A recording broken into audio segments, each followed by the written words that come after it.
Bismillahirrahmanirrahim. Assalamualaikum warahmatullahi wabarakatuh. Selamat berjumpa kembali dengan saya, Asef Amir, dalam pembelajaran fisika. Kali ini kita akan meneruskan fenomena kuantum. Ya.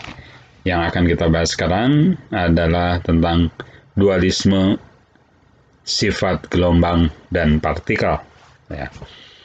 Nah, pada bab ini kita akan mempelajari ada beberapa fenomena yang tidak bisa dijelaskan dengan teori gelombang yang klasik yang sudah ada pada saat itu. Ya. Nah, fenomena yang pertama, ya, kita akan melihat fenomena yang berkaitan dengan sifat partikel dari gelombang. Nah, apa itu? Oke, yang pertama adalah kita akan melihat efek fotolistrik. Nah, efek fotolistrik ini adalah peristiwa terlepasnya elektron dari permukaan logam ketika disinari dengan cahaya berfrekuensi tertentu. Skema rangkaian percobaannya seperti ini. Ini ada katoda dan anoda di dalam ruang vakum, kemudian ini ada cahaya monokromatis dijatuhkan ke katoda, ya. Ini ada galvanometer untuk mencatat arus listrik yang mengalir dalam rangkaian, kemudian di sini ada voltmeter untuk mencatat beda potensial antara katoda dan anoda. Di sini ada potensiometer atau ada hambatan variabel yang digunakan untuk mengatur tegangan antara katoda dan anoda. Nah, pada saat terjadi peristiwa efek fotolistrik, elektron yang terlepas dari permukaan logam itu disebut dengan fotoelektron. Nah, selain disebut efek fotolistrik, ini disebut juga efek Hertz atau Hertz effect karena ditemukan oleh Heinrich Rudolf Hertz, ya. Jadi yang pertama menemukan efek ini adalah Hertz. Tapi pada saat itu yang menemukannya sendiri tidak bisa menjelaskan secara tepat apa yang terjadi dengan terlepasnya elektron dari permukaan logam atau dari permukaan katoda ini. Ya. Bagaimana cara kerja percobaan efek fotolistrik ini? Mari kita lihat penjelasan berikut ini. Ya. Yang pertama, katoda disinari dengan ultraviolet. Ya. Ini cahaya monokromatis, cahaya ultraviolet. Fotoelektron akan mengalir dari katoda, ini tanda K ini, ke anoda yang A di sini. Ya. Kemudian pada rangkaian akan mengalir kuat arus yang terukur dengan galvanometer G. Jadi kalau ada elektron yang terlepas dari katoda ke anoda, maka di dalam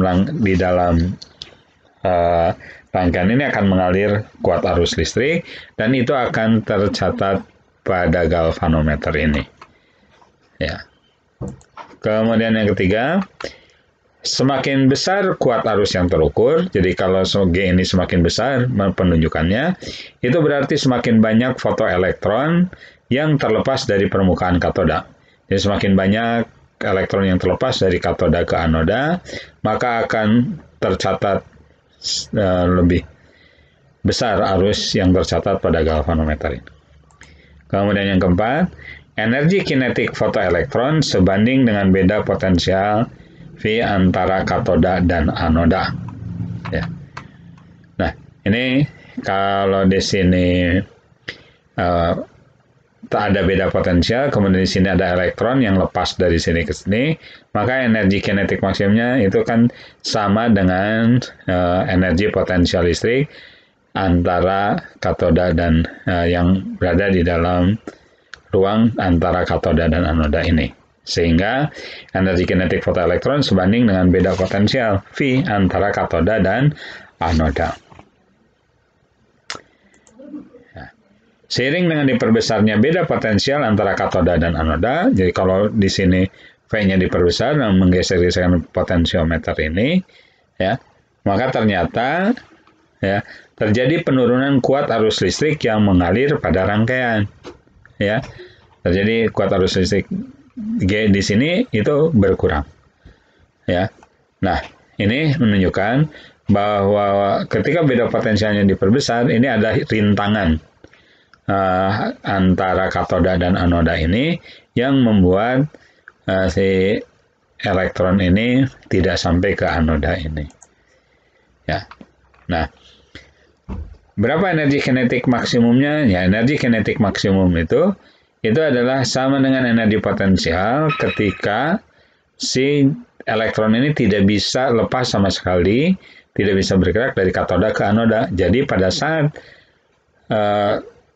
kuat arus listrik tidak terukur pada galvanometer, pada saat itulah terjadi atau ada energi kinetik maksimum fotoelektron. Ya. Jadi V-nya bisa tercatat. Nah, beda potensial pada saat tidak ada kuat arus listrik yang terukur pada galvanometer, pada G, itu disebut potensial henti atau stopping potensial. Diberi lambang dengan V0, ya, yaitu tegangan pada saat kuat arusnya 0. Ini cara percobaan ini, ya. Nah, bagaimana tadi hubungan antara stopping potensial dengan energi kinetik maksimum fotoelektron? Ya, hubungannya adalah energi kinetik maksimum tadi sama dengan energi potensial listriknya, yaitu E kali V0. E ini muatan elektron, V0 ini adalah beda potensial antara katoda dan anoda. Kalau kita ganti energi kinetik ini dengan rumus yang sudah kita ketahui, setengah mv kuadrat, ya, setengah massa elektron kali V maksimum kuadrat sama dengan E kali V0. Maka ini kita akan memperoleh kecepatan maksimum dari elektron ketika berpindah dari katoda ke anoda. Nah, dengan cara kerja rangkaian yang seperti tadi, ya, kemudian Albert Einstein melanjutkan eksperimen efek fotolistrik dengan mengubah-ubah frekuensi cahaya yang jatuh pada katoda, ya, kemudian mengubah-ubah intensitas cahaya, kemudian juga mengubah-ubah potensial hentinya.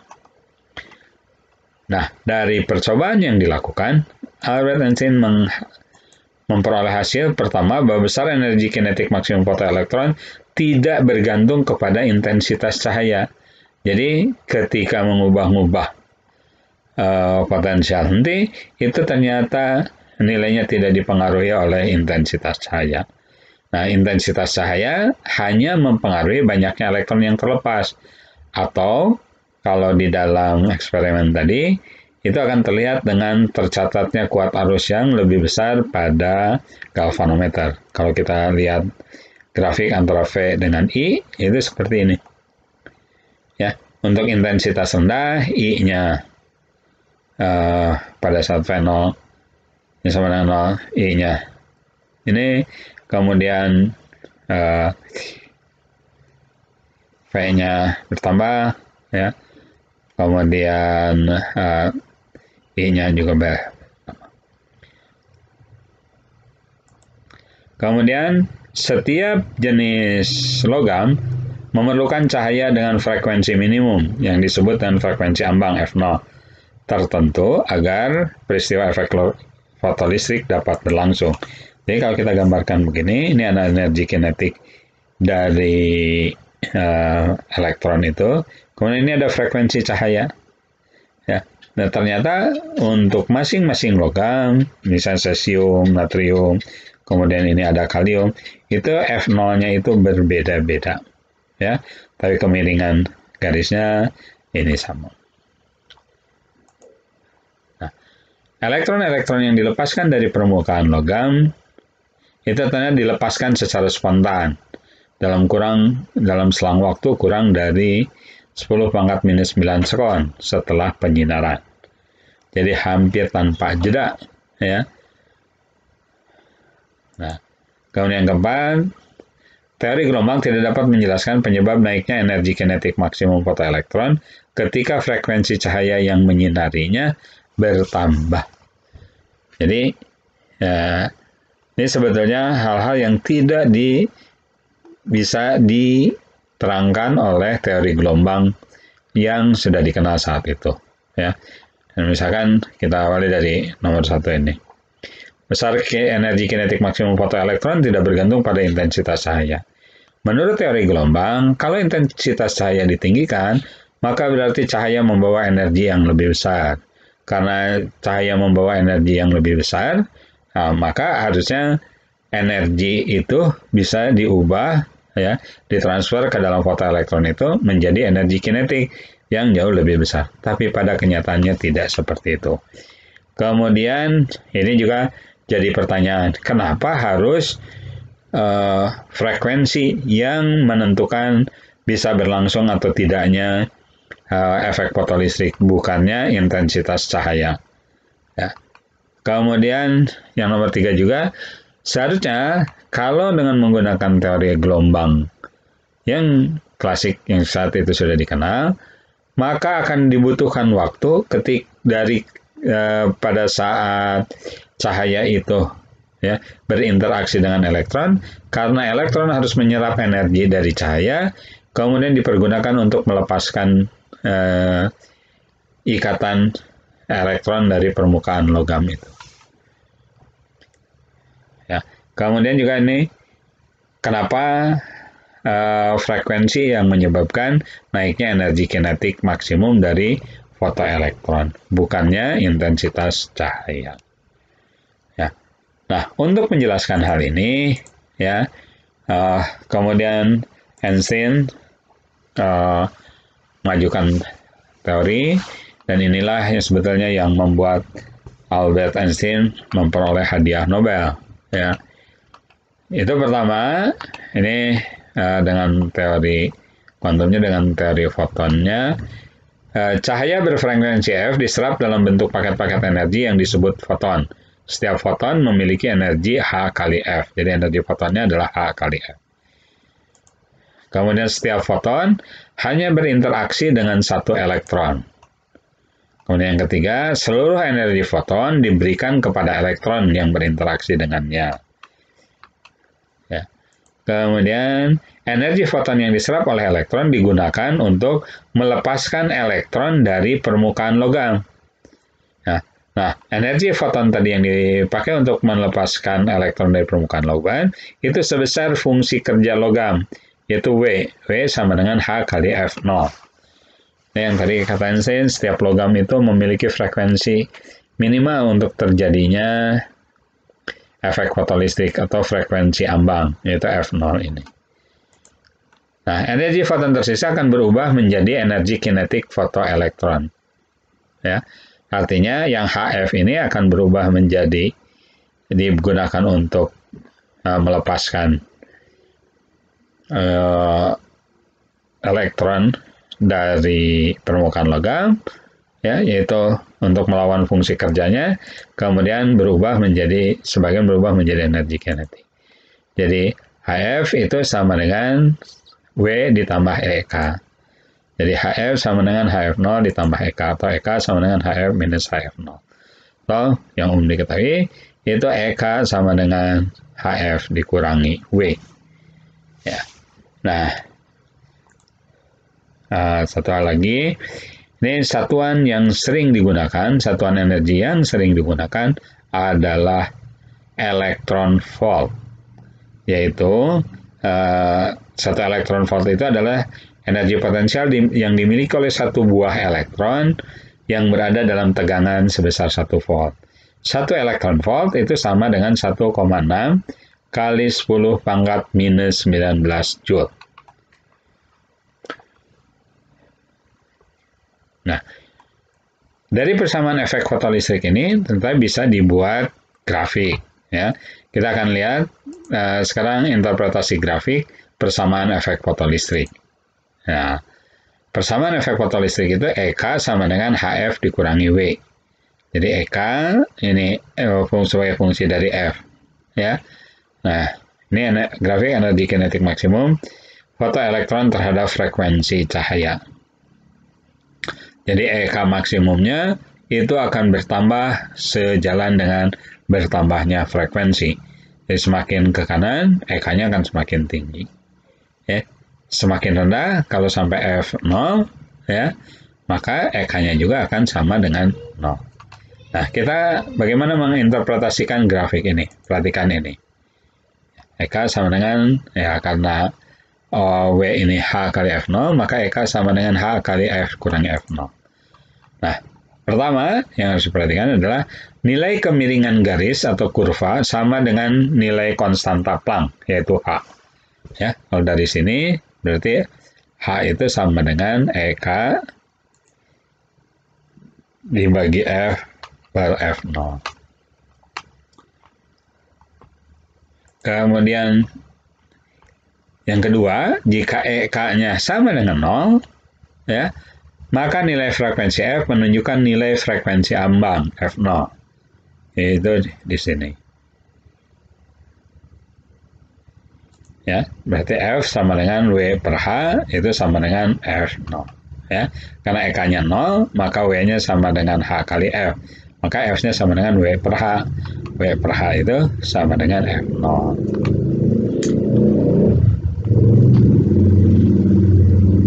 Kemudian, jika F sama dengan 0, jika frekuensi sama dengan 0, kita geser ke sebelah sini, maka nilai EK menunjukkan minus nilai fungsi kerja logam atau minus W. Jadi kalau F-nya ke sini, kemudian kita perpanjang grafiknya dengan garis putus-putus, maka ketika garis ini memotong sumbu EK maksimum, maka titik potongnya itu menunjukkan minus nilai fungsi kerja logam. Ya, jadi ini adalah menunjukkan nilai minus W.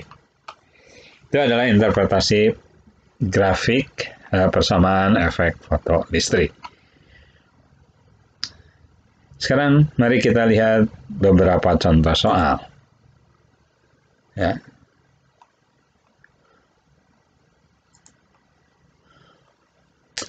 Seberkas sinar dengan frekuensi 10 pangkat 15 Hz. Ya. Ini diketahui F-nya sama dengan 10 pangkat 15 Hz. Dijatuhkan pada bahan logam. Jika bahan logam tersebut memiliki fungsi kerja 2,9 kali 10 pangkat minus 19 Joule.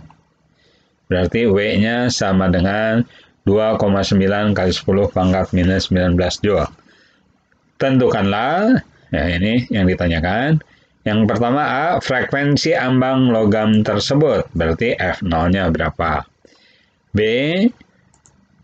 energi kinetik maksimum fotoelektron. EK-nya ini berapa?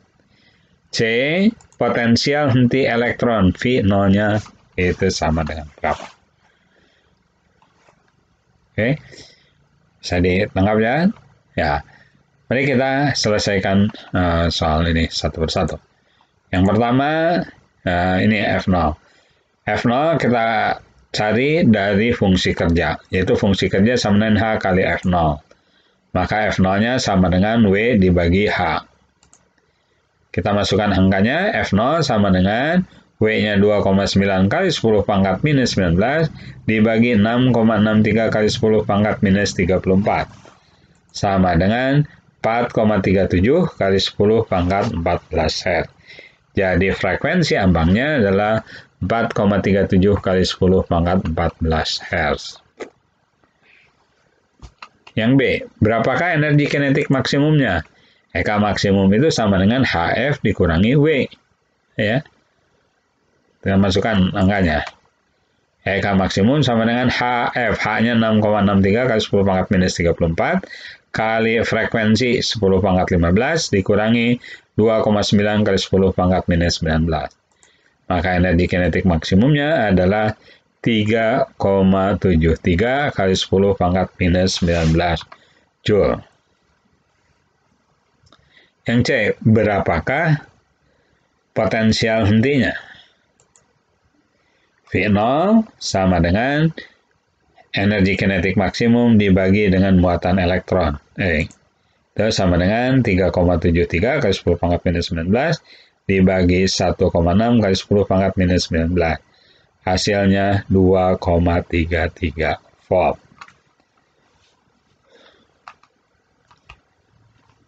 Kita lihat contoh soal berikutnya.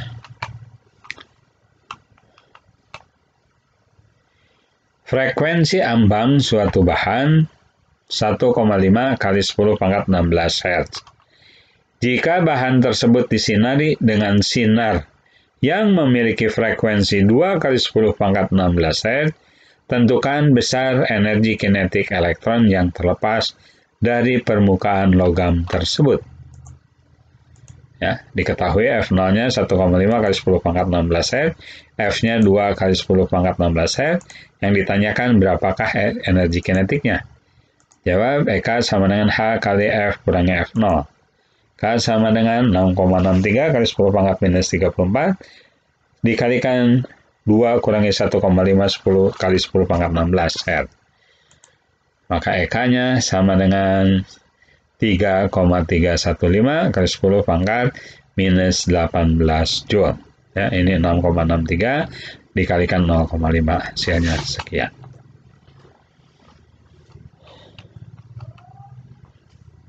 Soal berikutnya. Atau kalau ini kita letakkan dalam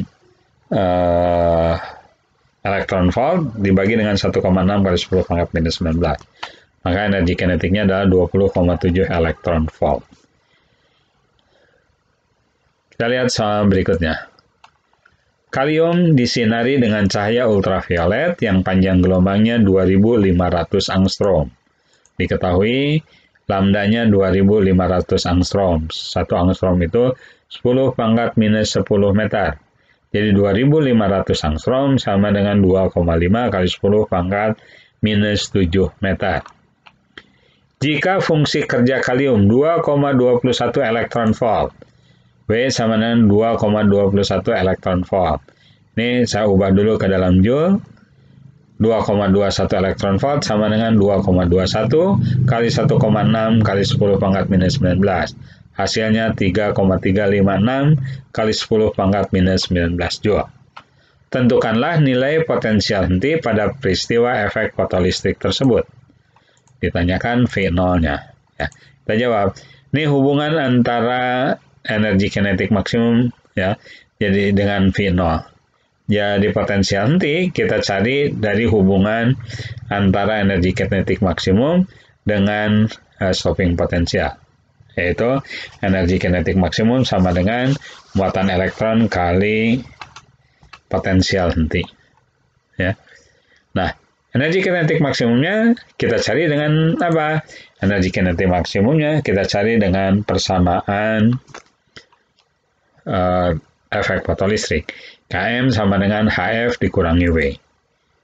Masukkan. Nah, karena di sini yang diketahui adalah panjang gelombang, maka untuk mencari frekuensinya, frekuensi itu adalah cepat lambat cahaya dibagi dengan panjang gelombang. Berarti C per lambda dikurangi W.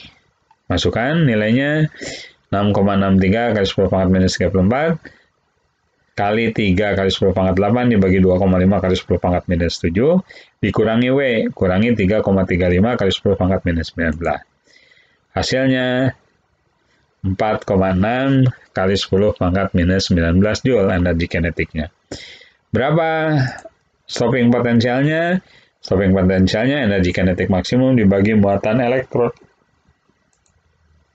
4,6 kali 10 pangkat minus 19 dibagi 1,6 kali 10 pangkat minus 19 itu sama dengan 2,875 volt. Ya. Ini hubungan antara energi kinetik dengan stopping potensial, ya, fungsi kerja dan panjang gelombang yang digunakan, panjang gelombang foton yang digunakan. Oke, kita lanjutkan ke soal berikutnya. Perhatikan ini. Grafik energi kinetik maksimum fotoelektron terhadap frekuensi foton diperlihatkan pada gambar di bawah ini. Jika foton yang digunakan berfrekuensi 6,0 kali 10 pangkat 15 Hz, tentukanlah A. Fungsi kerja dan frekuensi ambang foton, B. Energi kinetik maksimum fotoelektron, C. Potensial hentinya. Ya. Informasi yang diperoleh dari grafik ini Ini hanya pada saat F itu EK-nya pada saat F sama dengan 0, EK-nya menunjukkan minus 3,3 elektron volt. Ya, jawab berarti EK itu pada saat F sama dengan 0 sama dengan minus W. Ya, maka minus 3,3 elektron volt sama dengan minus W. Maka W-nya sama dengan 3,3 elektron volt. Atau kalau dipakai Joule, 3,3 kali 1,6 kali 10 pangkat minus 19, jadi 5,28 kali 10 pangkat minus 19 Joule. Nah, berapa frekuensi ambangnya? Yaitu W dibagi H. 5,28 kali 10 pangkat minus 19 dibagi 6,63 kali 10 pangkat minus 34. Hasilnya F0-nya adalah 7,96 kali 10 pangkat 14 Hz. Yang B, berapa energi kinetik maksimum fotoelektron? EK maksimum sama dengan H dikalikan F dikurangi F0. 6,63 kali 10 pangkat minus 34 kali, ya ini dibuat 10 pangkat 14, 60 kurangi 7,96, maka energi kinetik maksimumnya adalah 3,452 kali 10 pangkat minus 18 Joule. Berapa potensial T-nya? Potensial T, energi kinetik maksimum dibagi dengan muatan elektron. 3,452 kali 10 pangkat minus 19 dibagi 1,6 kali 10 pangkat minus 19. Ini 2,158 volt.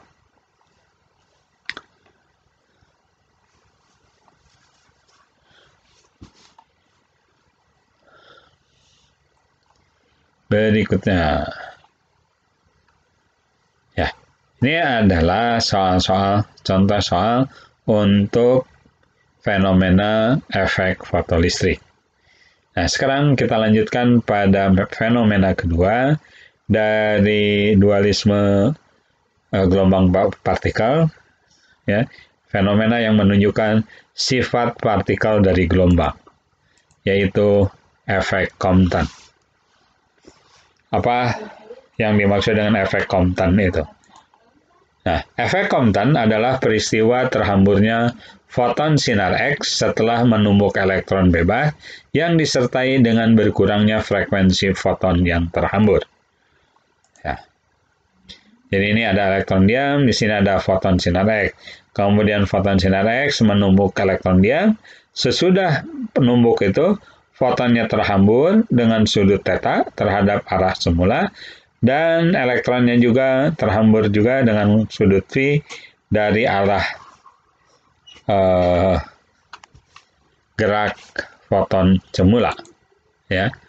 Jadi foton sinar X dengan panjang gelombang lambda menumbuk elektron yang diam. Setelah menumbuk elektron yang diam, foton terhambur dengan membentuk sudut theta terhadap arah semula dan mengalami perubahan panjang gelombang menjadi lambda aksen. Ya, tentunya dengan lambda aksen lebih besar dari lambda. Artinya dia mengalami pengurangan frekuensi. Setelah ditumbuk foton, elektron terhambur dengan sudut phi terhadap arah gerak foton semula. Ini arahnya. Ya. Nah, peristiwa efek Compton ini tidak bisa dijelaskan dengan menggunakan teori gelombang klasik, karena menurut teori gelombang klasik, pada saat foton menumbuk elektron, ya harusnya si elektron ini tidak bergerak kemana-mana, ya. Maka yang akan dipantulkan adalah si gelombang cahayanya ini, atau dibelokkan ini gelombang cahayanya ini. Ini malah elektronnya bergerak, dan yang membuat tidak bisa dijelaskan kenapa panjang gelombangnya berubah. Kenapa energi fotonnya jadi berkurang. Ini tidak bisa dijelaskan oleh teori gelombang klasik. Ya. Nah, efek Compton dapat dijelaskan dengan menganggap foton cahaya berperilaku seperti partikel dan mengalami tumbukan dengan elektron yang diam. Ya. Jadi, seperti itu. Nah, karena dia bertumbukan, maka foton itu harus memiliki momentum. Momentum foton dinyatakan sama dengan P sama dengan H per lambda. Ya. Nah, kemudian Compton juga berhasil menurunkan persamaan berapa pergeseran gelombang dari gelombang foton dari gelombang datang dengan gelombang yang terhamburkan, yaitu delta lambda sama dengan lambda aksen kurangi lambda sama dengan H per M massa elektron kali C dikalikan 1 minus kosinus theta. Nah, nanti di dalam beberapa literatur H per M E kali C ini disebut dengan panjang gelombang Compton. Ya, delta lambda perubahan panjang gelombang foton, ME massa diam elektron yaitu 9,1 kali 10 pangkat minus 31 kg, theta sudut hamburan foton, C-nya adalah cepat rambat cahaya.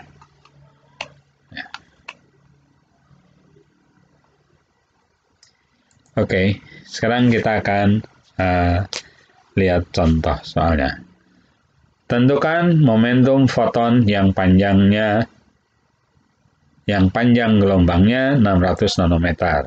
Ya, lambda 600 nanometer, 600 kali 10 pangkat minus 9 meter.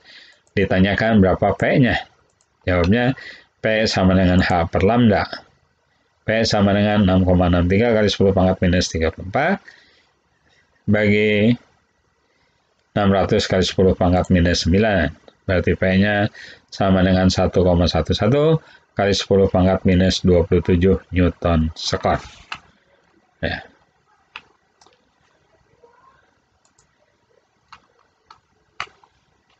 Contoh soal berikutnya.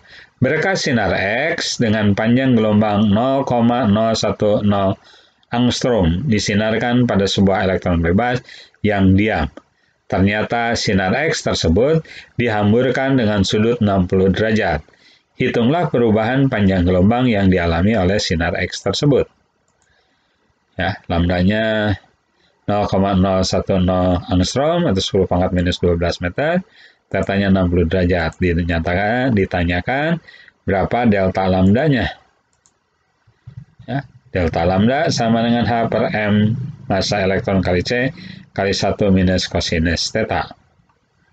Masukkan harganya, H-nya 6,63 kali 10 pangkat minus 34, massa elektronnya 9 kali 1 kali 10 pangkat minus 31, C-nya 3 kali 10 pangkat 8, 1 dikurangi kosinus 60 derajat. Ya. Ini masih 1 dikurangi 0,5, hasilnya 2,42 kali 10 pangkat minus 12 kali 0,5. Maka delta lambdanya sama dengan 1,21 kali 10 pangkat minus 12 meter, atau kalau dinyatakan dalam angstrom adalah 0,0121 angstrom. Ya. Demikianlah pembahasan kita kali ini tentang sifat partikel dari gelombang cahaya. Jadi tadi ada dua fenomena yang tidak bisa dijelaskan oleh teori gelombang klasik. Fenomena yang pertama adalah fenomena efek listrik yang ditemukan oleh Hertz dan kemudian bisa dijelaskan dengan baik oleh Albert Einstein sehingga beliau mendapatkan hadiah Nobel untuk penemuannya menjelaskan tentang efek fotolistrik. Kemudian fenomena yang kedua ditemukan oleh Arthur Compton, ya, disebut efek Compton atau hamburan Compton. Ya, mudah-mudahan bisa kalian pahami. Silahkan diulang-ulang atau kalian cari di sumber belajar yang lainnya untuk menambah pemahaman kalian. Demikian perjumpaan kita kali ini. Assalamualaikum warahmatullahi wabarakatuh.